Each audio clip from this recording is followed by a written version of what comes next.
I think everybody's muted, Corey. Oh, geez. I'm sorry. Might have a command to unmute everybody. I guess while you're doing that, I may say a few things. I'm sure everybody's here because you all felt the earthquake this morning at 6:15, magnitude 3.8, epicentered in West Seneca. The fact that the earthquake was just about 3 or 4 jolts that lasted 2 or 3 seconds was a good indicator that it was to be a small earthquake. There's a direct correlation between the length of shaking, of strong shaking, and the magnitude of an earthquake. Typically, a magnitude 8 earthquake could shake for a minute, magnitude 7, 30 seconds, and it goes down all the way there. So by the time you have just a few jolt sizes this morning, you could tell it was about to be a 4, maybe a 5 at worst. So since it was short and intense, then you could tell it was close.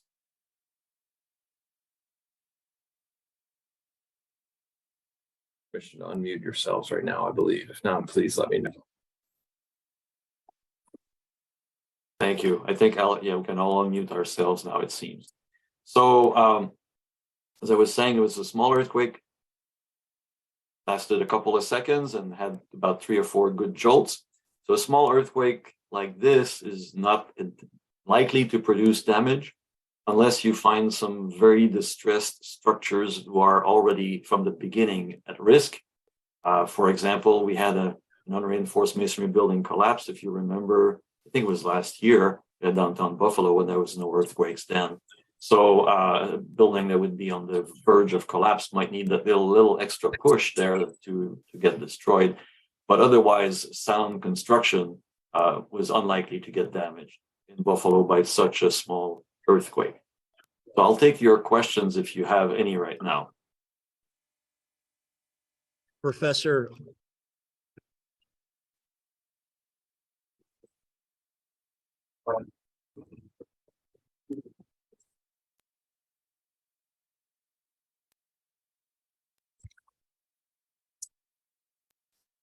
No, I don't have that information. Now, I'm an earthquake engineer, so I'm focused on the engineering aspects and how to design infrastructure to resist earthquakes.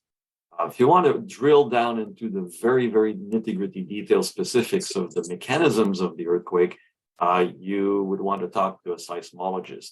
But overall, I can give you a general picture. These are what we call intraplate earthquakes, meaning they're not happening at the faults like in California on the San Andreas faults.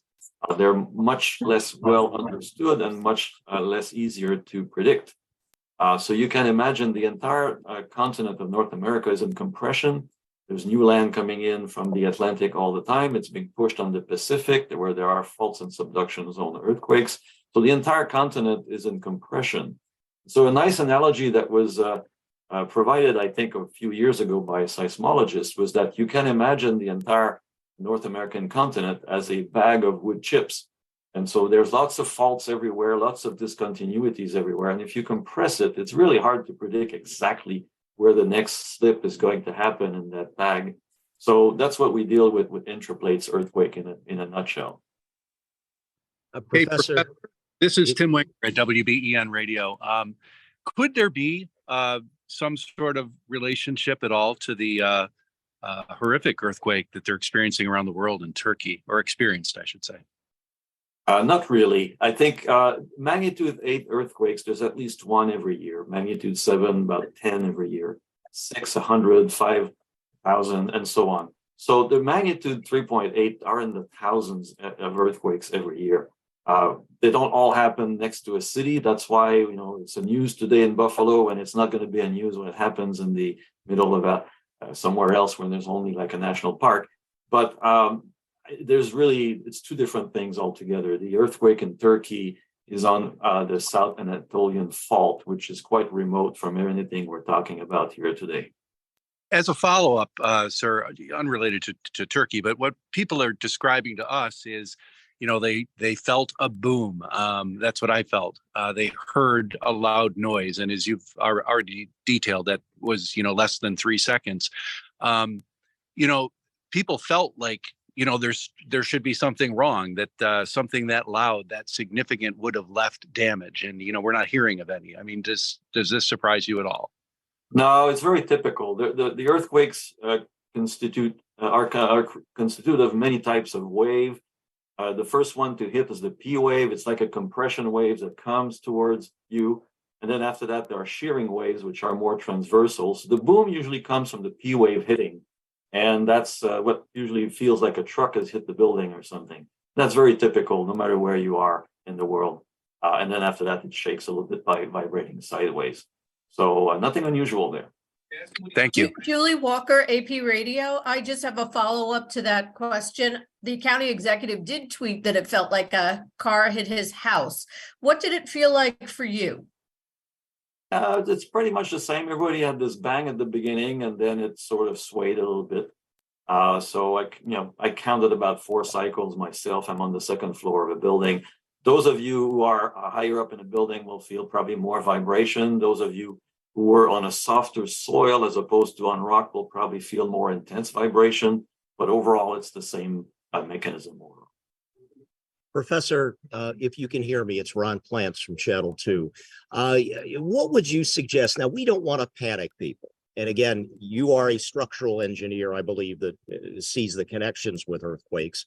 For the average person living in a home in this area, is there anything he or she should be looking for or checking? And would you expect any infrastructure, looking at things like the Skyway, looking at pipelines, transmission lines?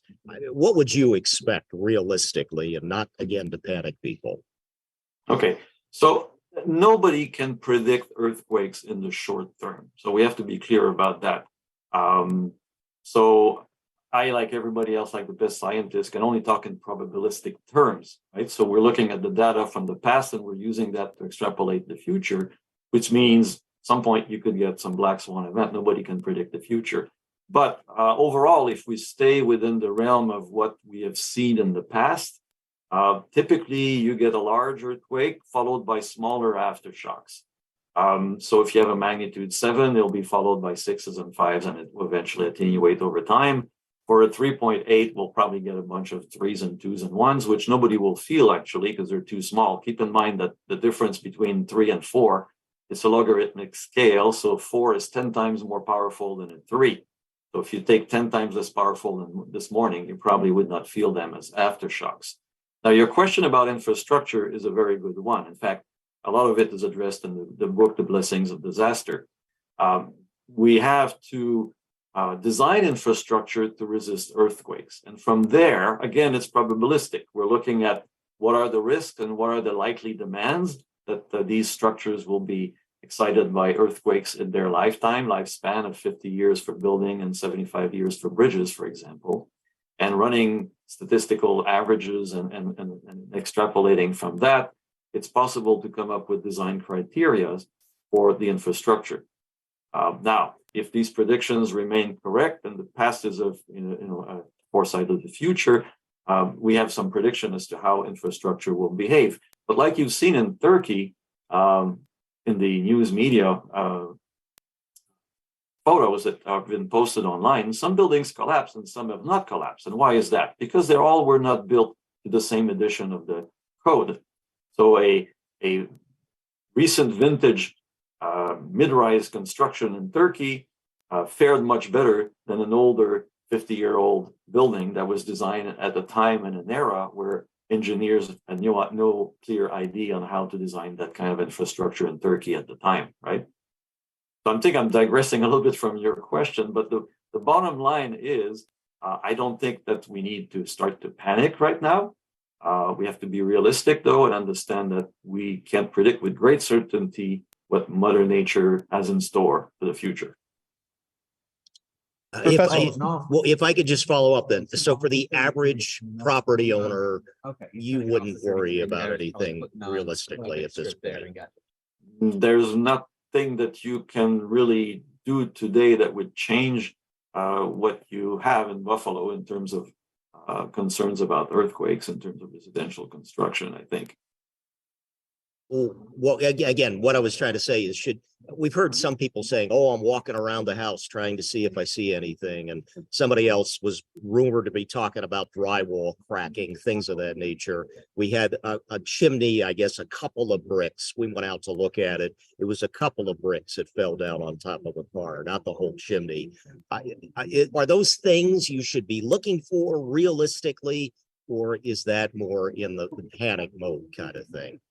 So what I was trying to say earlier is that not all construction is the same. You have things that are in good condition and well maintained, and you may have other buildings that are in less pristine condition, let's put it that way. So if you had a few bricks loose on your chimney and all they needed is a little bit of shaking to fall down, that's not impossible. If you have a building in a good state of construction and well maintained, and the type of shaking we had this morning, statistically, should not make an impact. But then again, it's a statistical range, right? Can anybody come up and proclaim with absolute certainty that nothing has happened anywhere? No, of course not. There could be a chimney somewhere that fell and had a little bit of damage, but overall, not necessarily the case. And you can tell right now, I mean, just look outside, it's not like we're surrounded by damage right now, right? It's pretty mild, if anything, nothing. Things on shelves probably did not even fall off the shelves, which are things that would normally be the first things that would get this. Professor, can we moved. expect to feel anything else later today or throughout the day? It's possible that you feel small aftershocks. As again, statistically, they should be smaller than the one we just felt, but nothing precludes the fact that there could be bigger earthquakes in the future. That's just the reality of life. Going back to what Ron had asked about, the construction and preparation, there are people raising their hands saying that you can actually get insurance for earthquakes locally. I mean, you're not an insurance expert, you're an earthquake expert. Is that at all advisable, from your perspective? I mean, these are not very prevalent, obviously. It's a matter of preference. Insurance is always a decision to be made as to how much risk you want versus how much insurance you want to purchase. I can tell you I'm not saying that because I advise anybody to do one way or the other, but on every insurance policy, there is a choice that you can say, throw in the coverage for earthquake. It's not a standard thing. It's an additional thing you have to ask for. And it's usually a few dollars every year. It's not a very expensive thing. So if anybody's got any worries, you can certainly get insured for earthquakes in Buffalo, and it's not expensive. This is Revathi with Spectrum News. Can you talk about how rare is this in Western New York and New York State? Is this, or how common? Where does this lie on that spectrum? So it's not that rare. It's not a surprise, really. We know that there are earthquakes in Western New York. If you go online, I think there's a website where you can see all the ones that have happened over the past few years, and you'll see a bunch of 2s and 3s and 1s, and it's fairly regular. 3.8 is a little bit less common. I think there was a 4.3 just across the Lake Ontario a few years back. If you go to Attica, New York, which is 22 miles from here, where the prison, and not the Ithaca, but the Attica, there was a magnitude 4.8 in 1929, which, keep in mind, it's logarithmic scale. So 4.8 is 10 times stronger than what we had here this morning. So that's about the picture overall of what we've seen in the last century. Of course, New York City itself is also exposed to earthquake, and so is Boston. And so the building codes have to take that into account. Dave Debo at WBFO. Quick question about what we need to do ongoing in the future. The UB Center obviously studies what's best for the buildings across the entire country. Do we need to change our zoning codes here, or are these things just too infrequent for us to actually look at the kind of changes that I know you folks study there at UB? So building codes, the way it works with building codes in the United States is that it goes back to the Constitution. When they wrote the Constitution, I think the tallest building was 3 stories. Most of them were 1 or 2 stories, and barring lighthouses, there was nothing very tall at the time. So the division of power sent construction to the states or to the local jurisdiction. So every city in the United States has to decide what kind of building code they want to have. Some places in the US are proud to say, for reasons unknown to me, that they don't have a building code and they're proud of it. Now, every city does not have the resources to develop a building code, so they often turn to the states and say, which building code do you recommend we use? And there are model codes out there that are proposed. And then from there, some states prefer not to develop their own code, but they'll adopt codes that exist that are model codes. So if you're in New York City, you develop your own building code. If you're Buffalo, you probably refer to one of those model codes that the state will adopt or suggest, depending on the state. Now, from there, it becomes a bit more complicated because everybody has the right to overrule some clauses of the code. So some cities might say, oh, we like this code, we'll adopt it, but we don't like the earthquake provisions, so we'll strike them out. So there's no one size fits all across the country. Everybody does whatever they want. So it's really hard to talk in generalities and say, this place does it right, this place does it wrong, because one would have to know what every municipality does.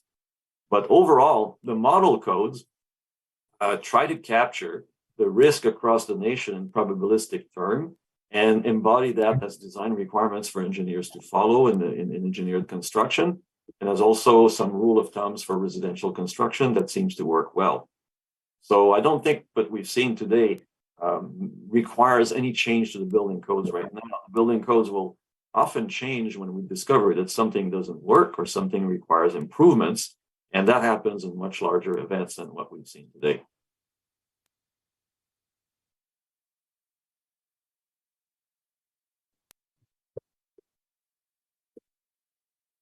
Okay, do we have any follow-up questions for Professor Bruneau? Yeah, maybe if we can, I think I've done stories, I've been out there before, but if the professor could just talk a little bit about, just so we have some understanding of the research he actually does. I believe you have a simulated shake table. Is that correct, Professor? Where you're able to kind of simulate earthquakes with models of buildings. Is that correct? Right. So we have one of the most versatile earthquake engineering lab in the nation. We have two shake tables that can be positioned at different distances from each other. They are able to shake specimens up to 40 tons each. And one of the recent research projects I was involved with was to create resilient bridges. And so to do that, we had a 40-foot long bridge at one end sitting on the table, each of the ends sitting on a separate shake table.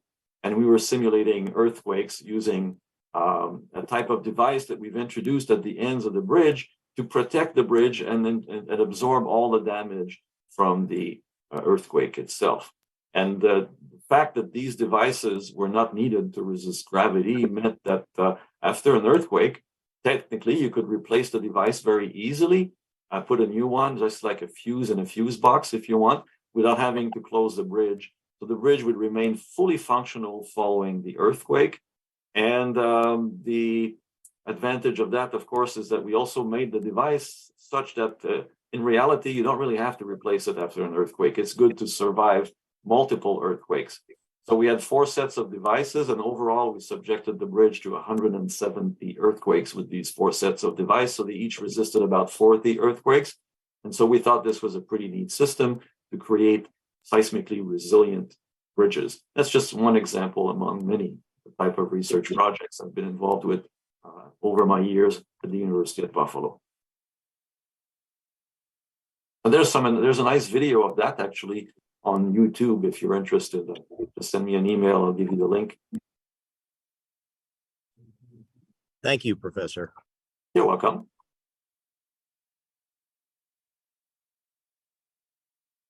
Just one check-in one last time. Any follow-up questions from anyone? Okay, well, thank you everyone for your time. Thank you for Professor Bruneau for making the time. If anyone on the call has any follow-up questions, feel free to reach out to myself or any of my colleagues in University Communications, as well as Professor Bruneau. I know he's got a few other appointments today, but he does have some time here and there to speak if needed. So thank you, everyone, and have a good day. Thank you. Recording stop.